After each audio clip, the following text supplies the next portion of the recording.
చంద్రబాబు నాయుడు గారికి రైతులంటే ఎంత ఎంత చిన్న చూపు అంటే నసరాపేటలో, పల్నాడు జిల్లా నసరాపేటలో వరి విత్తనాల కోసం పడిగాపులు కాస్తున్నారు.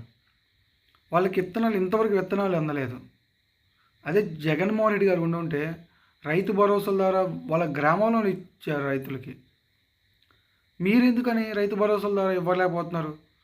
అసలు విత్తనాలు అందలేదని చెప్పి రైతులు లబో దిబో కొట్టుకుంటున్నారు.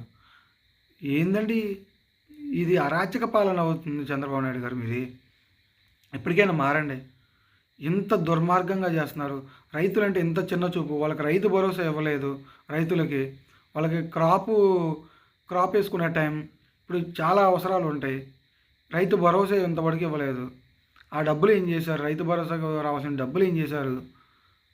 అదే జగన్మోహన్ రెడ్డి గారు ఉంటే ఇప్పటికల్లా రైతు భరోసా పడి ఉండేది.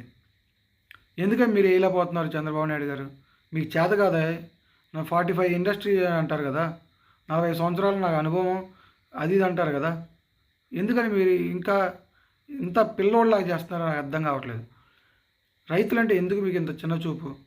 ఈ రైతులు మీకు ప్రజలు నిజంగా ఓటేస్తే మీరు గెలవలేదని అందరికీ తెలుసు. అందుకే మీకు ప్రజల్లో నుంచి వచ్చిన నాయకుడు కాదు చంద్రబాబు నాయుడు, ఈవీఎంలో నుంచి వచ్చిన నాయకుడు, కూటమి ప్రభుత్వం.